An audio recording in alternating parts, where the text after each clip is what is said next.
Hello my dear students, welcome back to my channel DPSC diaries. I hope आप सभी को ये mock test बहुत ही हेल्पफुल लग रहे होंगे। तो आइए स्टार्ट करते हैं अपना आज का मॉक टेस्ट 6 सीटेट के लिए बहुत ही इम्पॉर्टेंट है।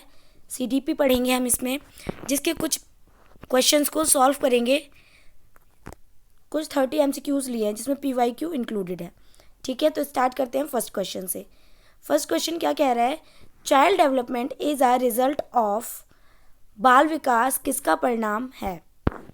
ए हेरिडिटी ओनली, या फिर बी एनवायरमेंट ओनली, या फिर C interaction of heredity and environment, या फिर डी स्कूलिंग ओनली। तो इसका ऑप्शन सी करेक्ट होगा। हेरिडिटी ओनली नहीं होगा, एनवायरमेंट भी नहीं और स्कूलिंग ओनली भी नहीं। Interaction of heredity and environment. बाल विकास किसका परिणाम होता है? आनुवांशिकता व वातावरण की अंतःक्रिया का। ठीक है, तो ऑप्शन नंबर सी करेक्ट होगा। नेक्स्ट है question number 2। Development follows which direction? विकास किस दिशा में होता है? ए रैंडम यानी कि अनियमित होता है, नहीं। B from general to specific, सामान्य से विशिष्ट की ओर होता है डेवलपमेंट, या फिर सी फ्रॉम टो टू हेड, पैर से सिर, ये भी गलत है, या फिर डी बैकग्राउंड बैकवर्ड, पीछे की ओर, नहीं। डेवलपमेंट होता है फ्रॉम जर्नल टू स्पेसिफिक, सामान्य से विशिष्ट की ओर जाना, तब होता है विकास। ठीक है, तो ऑप्शन नंबर बी करेक्ट होगा। नेक्स्ट क्वेश्चन है third. Learning is best facilitate when, अधिगम सबसे अच्छा तब होता है जब टीचर लेक्चर कॉन्टिन्यूसली, मतलब कि शिक्षक लगातार लेक्चर दे, पढ़ाया जा रहा है बस, या फिर बी चाइल्ड इज पैसिव, बच्चा निष्क्रिय हो, बच्चा कुछ कर नहीं रहा है, बिल्कुल शांत बैठा है, पैसिव है, तब होगी, या फिर चाइल्ड एक्टिव पार्टिसिपेट्स, बच्चा सक्रिय रूप से भाग ले, या फिर डी फियर इज यूज, डरा धमका के बच्चे को पढ़ा रहे हो, आप सिखा रहे हो कुछ, नहीं। लर्निंग बच्चे की जब अच्छी होती है जब बच्चा खुद से एक्टिवली इन्वॉल्व होता है, उस चीज़ में पार्टिसिपेट करता है। ठीक है, बच्चे का एक्टिव होना बहुत ही इंपॉर्टेंट होता है, तो ऑप्शन नंबर सी होगा इसका करेक्ट आंसर। नेक्स्ट क्वेश्चन है क्वेश्चन नंबर 4। अकॉर्डिंग टू पियाजे रिवर्सिबिलिटी इज अचीव्ड इन, पियाजे के अनुसार प्रत्यावर्तनीयता किस अवस्था में आती है? अकॉर्डिंग टू पियाजे रिवर्सिबिलिटी कौन सी अवस्था में आती है बच्चे की? तो ए सेंसरी मोटर, या फिर बी प्री ऑपरेशनल यानी कि 2 से 7, या फिर सी कॉन्क्रीट ऑपरेशनल 7 से 11, या फिर डी फॉर्मल ऑपरेशनल। देखो, कॉन्क्रीट ऑपरेशनल में बच्चे में रिवर्सिबिलिटी आ जाती है बहुत ही सही तरीके से, तो ऑप्शन नंबर सी इसका करेक्ट होगा। नेक्स्ट क्वेश्चन है क्वेश्चन नंबर 5।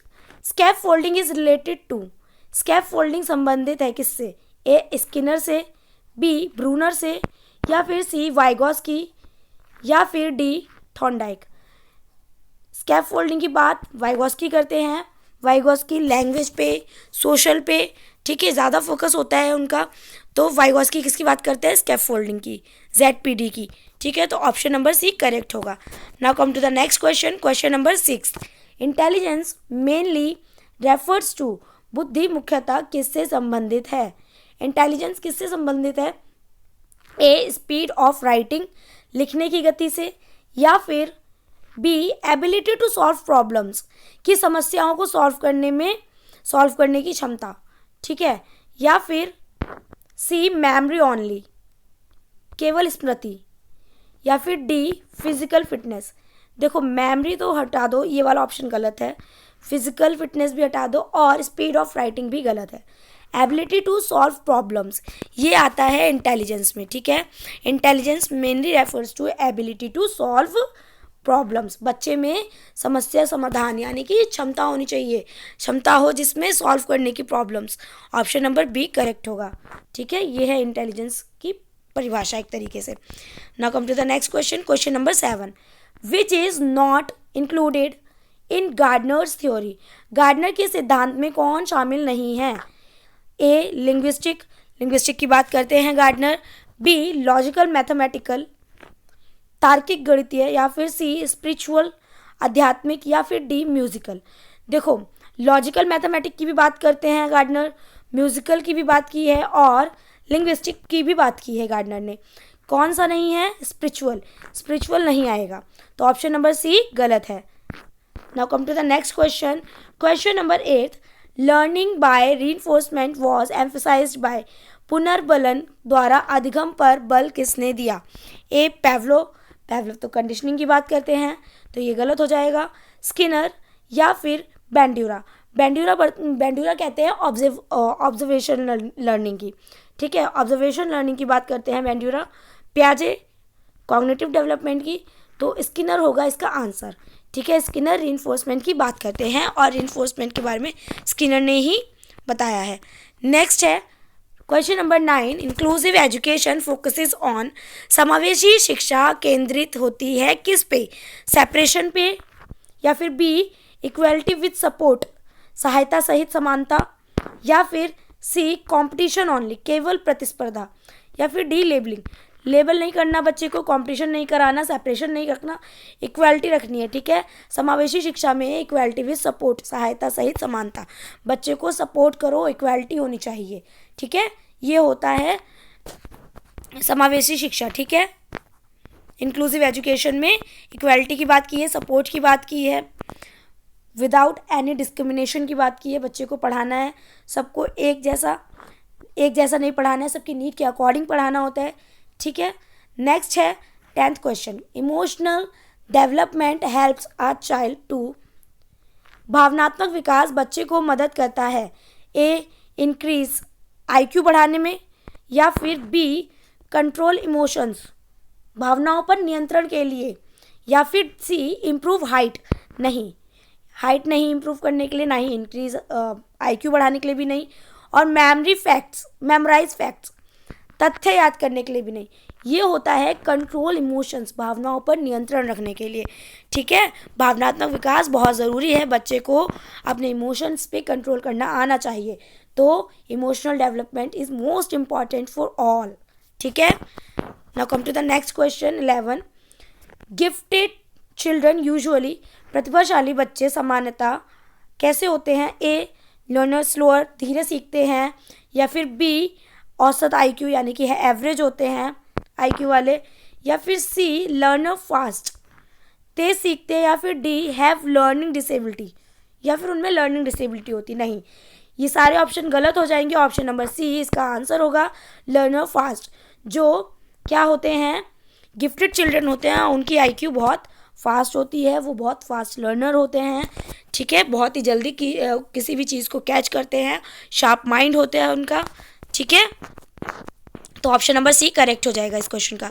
नेक्स्ट क्वेश्चन है question number 12, the best method eight primary level is, प्राथमिक स्तर पर सर्वोत्तम विधि है, लेक्चर, बी प्लेवे, या फिर सी डिक्टेशन, या फिर डी ड्रिल। देखो स्टार्टिंग में बच्चे को ड्रिल नहीं, अभ्यास नहीं कराना, व्याख्यान भी नहीं, कि बच्चे को आप लेक्चर दे रहे हो और उसे पता ही नहीं है, वो बोर हो रहा है, कुछ सीख ही नहीं रहा है, ऐसे नहीं करना। डिक्टेशन भी नहीं, प्लेवे मेथड से आपको सिखाना है, सबसे बेस्ट मेथड होता है, ठीक है, तो प्लेवे मेथड आएगा, ऑप्शन नंबर बी करेक्ट है। नेक्स्ट है question number 13, moral development theory is given by, नैतिक विकास सिद्धांत किसने दिया? ए एरिक्सन, बी कोलबर्ग, या फिर सी फ्रॉयड, या फिर डी बेंड्यूरा। देखो मोरल डेवलपमेंट की बात तो कोलबर्ग ने की है, तो ऑप्शन नंबर बी करेक्ट हो जाएगा। एरिक्सन किस पे बोलते हैं? एरिक्सन ने क्राइसिस की बात की है। फ्रॉयड बात करते हैं साइकोसेक्सुअल पे, और बेंड्यूरा किस पे बोलते हैं? बेंड्यूरा ऑब्जर्वेशन लर्निंग पे बोलते हैं। तो सबका अलग अलग है, तो कोलबर्ग का कौन सा है? मोरल डेवलपमेंट पे। मोरल डेवलपमेंट का सिद्धांत कोलबर्ग ने दिया है, तो ऑप्शन नंबर बी करेक्ट हो जाएगा। नेक्स्ट है question number 14, child centred classroom emphasise, बाल केंद्रित कक्षा बल देती है किस पे?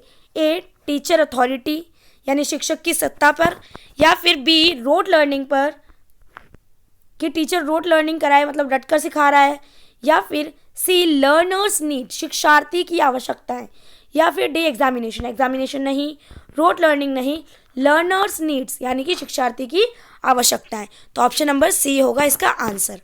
नेक्स्ट है question number 15, language development is most influenced by, question में पूछा है लैंग्वेज डेवलपमेंट यानी भाषा विकास सबसे अधिक प्रभावित होती है कब।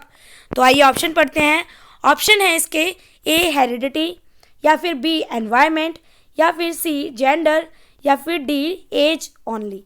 देखो एज का कोई भी इसमें मैटर नहीं है, एज का, जेंडर भी नहीं है, हेरिडिटी भी नहीं है, एनवायरनमेंट का बहुत ही इंपॉर्टेंट रोल होता है बच्चे की लैंग्वेज डेवलपमेंट में, ठीक है। तो ऑप्शन नंबर बी करेक्ट हो जाएगा। नाउ नेक्स्ट क्वेश्चन है learning difficulties should be addressed by, अधिगम कठिनाइयों को संबोधित करना चाहिए। लर्निंग डिफिकल्टीज कैसी हैं, कैसे संबोधित करना चाहिए जब किसी बच्चे को लर्निंग डिफिकल्टीज हो रही हैं, तो आप उसको कैसे बोलेंगे, ठीक है, क्या करेंगे उसके साथ में, पनिशमेंट देंगे, दंड देंगे, बी इग्नोर, बच्चे को अनदेखा कर दोगे, नहीं, दोनों ही ऑप्शन गलत है, बिल्कुल गलत है। ऐसे नेगेटिव ऑप्शन देख के तो आपको बिल्कुल उस तरफ जाना ही नहीं है, ठीक है। आधा तो आपका आंसर ऐसे ही सॉल्व हो जाता है। तो आपको सारे ऑप्शंस बहुत ध्यान से पढ़ने होंगे, ऐसा नहीं है एक भी ऑप्शन मिस नहीं करना, क्योंकि इसमें ऑप्शंस कभी कभी सारे ही ठीक लगते हैं, ठीक है। सभी ऑप्शन आपको क्या लगेंगे कि ठीक है, बट बहुत ही अच्छा और सटीक ऑप्शन आपको चूज करना होगा, ठीक है। तो नेक्स्ट ऑप्शन है अर्ली आइडेंटिफिकेशन एंड सपोर्ट, शीघ्र पहचान व सहायता, या फिर डी कंपैरिजन, तुलना नहीं करनी है, इग्नोर नहीं करना है, पनिशमेंट नहीं देनी है। अगर किसी बच्चे को लर्निंग डिसेबिलिटी है या कोई डिसऑर्डर है या कुछ भी प्रॉब्लम है उसको, तो आप क्या करोगे, अर्ली आइडेंटिफिकेशन एंड सपोर्ट, बच्चे को आप ऑब्जर्व करोगे, उसकी जिस भी चीज़ में प्रॉब्लम हो रही है सॉल्व करोगे, उसके नीड के अकॉर्डिंग उसके पढ़ाने के तरीके को आप चेंज करोगे, वो अपने टीचिंग स्टाइल को चेंज करोगे, ठीक है। तो ऑप्शन नंबर सी करेक्ट होगा। नेक्स्ट है question number 17, identify versus role confusion stage belongs to, पहचान बनाम भूमिका भ्रम अवस्था संबंधित है कब। इसकी बात किसने की है, ये क्राइसिस की बात किसने की है, एरिक्सन ने।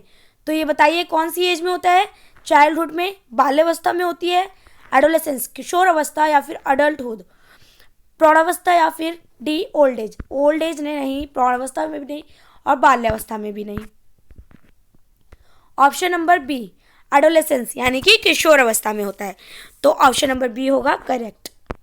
नेक्स्ट है learning through observation is purpose bye, अवलोकन द्वारा अधिगम किसने दिया।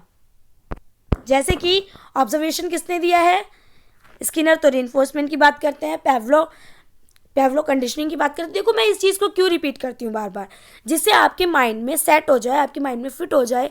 स्किनर किसकी बात करते हैं, रिइंफोर्समेंट की, पेवलो किसकी बात करते हैं, कंडीशनिंग की, बेंड्यूरा ऑब्जर्वेशनल की, थॉर्नडाइक किसकी बात करते हैं, ट्रायल एंड एरर की। तो ऑप्शन नंबर सी होगा इसका आंसर। क्या बोला है कि ऑब्जर्वेशन इज पर्पस बाय, देखो ऑब्जर्वेशन की बात करते हैं बेंड्यूरा साहब, तो ऑप्शन नंबर सी करेक्ट हो जाएगा। Next question number 19, formative assessment is use to, निर्माणात्मक मूल्यांकन का उपयोग होता है किस लिए। ए रैंक स्टूडेंट्स यानी कि श्रेणीकरण करना बच्चे का, रैंक बढ़ानी बच्चे की, या फिर बी सर्टिफाई लर्निंग, बच्चे को सर्टिफिकेट देना, ठीक है, या फिर सी इम्प्रूव टीचिंग लर्निंग, शिक्षण अधिगम में सुधार लाना, या फिर डी प्रमोट स्टूडेंट्स, बच्चे को प्रमोट करना। नहीं, ये सारे ही ऑप्शन गलत हो जाएंगे। ऑप्शन नंबर सी होगा इसका आंसर कि इम्प्रूव टीचिंग लर्निंग, शिक्षण अधिगम में सुधार करना। इसीलिए असेसमेंट बहुत ही इंपॉर्टेंट होता है, फॉर्मेटिव असेसमेंट बहुत ही इंपॉर्टेंट होता है, जिससे हमें पता चलता है कि बच्चा कितना सीख रहा है, कितना बच्चा सीख गया है, क्या नहीं आया है बच्चे को, क्या समझ आया है, इस चीज़ का टीचर को पता चलता है। इसलिए फॉर्मेटिव असेसमेंट बहुत ही इंपॉर्टेंट होता है, इम्प्रूव टीचिंग लर्निंग, जिससे बच्चे को कोई भी प्रॉब्लम आ रही है किसी भी टॉपिक में, किसी भी चीज़ में, तो टीचर क्या करेगा, ऑब्जर्व करेगा, उस चीज़ को देखेगा और उसके बाद में अपने टीचिंग स्टाइल को चेंज करेगा बच्चे के अकॉर्डिंग, ठीक है। तो ऑप्शन सी होगा इसका आंसर। आई होप आपको ये समझ में आ गया होगा। Now come to the next question है 20, लर्निंग बाय डूइंग सपोर्ट्स, करके सीखना समर्थन करता है। पैसिव लर्निंग में नहीं, पैसिव लर्निंग में बच्चा क्या करता है, कुछ नहीं करता है, तो ऑप्शन ए तो हटा ही दो। बी एक्सपीरियंशियल लर्निंग यानी कि अनुभवात्मक अधिगम, या फिर सी रोट लर्निंग, रटकर सीखना भी नहीं, फियर बेस्ड लर्निंग भी नहीं, बच्चा एक्सपीरियंशियल लर्निंग, ठीक है, करके सीखता है बच्चा एक्सपीरियंशियल लर्निंग, तो ऑप्शन नंबर बी करेक्ट होगा। Now come to the next question, question number 21। Creativity is enhanced by, रचनात्मकता बढ़ती है किससे, ए डर से यानी कि फियर से, या फिर बी ओपन एंडेड क्वेश्चन से, खुले प्रश्न से, या फिर सी स्ट्रिक्ट रूल नहीं, कंपैरिजन भी नहीं करना है, डराना भी नहीं है बच्चे को, तो बच्चे को ओपन एंडेड क्वेश्चंस पूछने हैं, ठीक है, बच्चे को ऐसे क्वेश्चंस पूछने हैं कि बच्चे की क्रिएटिवनेस बढ़े, ठीक है, ओपन एंडेड क्वेश्चन होने चाहिए, इससे बच्चा क्रिएटिव होता है, तो ऑप्शन नंबर बी होगा correct. Now come to the next question, question number 22। Classroom diversity means, कक्षा में विविधता का अर्थ है ए सेम एबिलिटीज, समान क्षमताएं, be different abilities and backgrounds, विभिन्न क्षमताएं व पृष्ठभूमि, या फिर सी same language.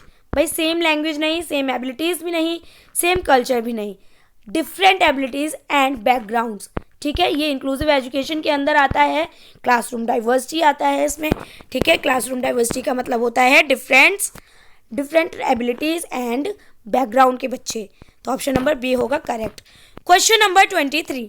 Transfer of learning is maximum when, देखो ट्रांसफर ऑफ लर्निंग इससे क्वेश्चन आएगा एग्जाम में, आप कंफ्यूज मत होना, ट्रांसफर ऑफ लर्निंग का यही मतलब होता है कि अधिगम स्थानांतरण अधिकतम होता क्या है, इसका मतलब है कि देखो पहले ऑप्शन पढ़ते हैं, ऑप्शन है ए टास्क आर अनरिलेटेड नहीं होना चाहिए, लर्निंग इज रोट मतलब रटकर हो, लर्निंग बच्चे की रटकर करा रहे हो आप, सी सिचुएशन आर सिमिलर, या फिर डी पनिशमेंट भी नहीं। देखो ट्रांसफर लर्निंग का मतलब यही है कि बच्चे को सिचुएशंस के अकॉर्डिंग पढ़ाओ, उसके रियल लाइफ एग्जाम्पल से पढ़ाओ जिससे वो रिलेट कर सके, ठीक है, उसकी लर्निंग जैसे ऐसे नहीं, हमने देखा है कि चैप्टर पढ़ते हैं हम, ठीक है, पहले हम प्रथम विश्व युद्ध पढ़ते हैं, फिर द्वितीय विश्व युद्ध पढ़ते हैं, ऐसा तो नहीं है ना कि पहले द्वितीय विश्व युद्ध पढ़ा हमने फिर प्रथम विश्व युद्ध पढ़ा हमने, है ना, ऐसा तो नहीं है, एक असेंडिंग ऑर्डर की तरह चलना चाहिए हर चीज़ में, बच्चे को प्रीवियस नॉलेज भी होनी चाहिए उस चीज़ के बारे में, तो यही होता है सिचुएशन आर सिमिलर, कुछ चीज़ें सिमिलर होनी चाहिए, बच्चा रिलेट कर सके जिससे, तो यही होती है ट्रांसफर लर्निंग। आई होप आपको ये समझ में आया होगा, तो ऑप्शन नंबर सी होगा इसका answer. Now come to the next question, question number 24।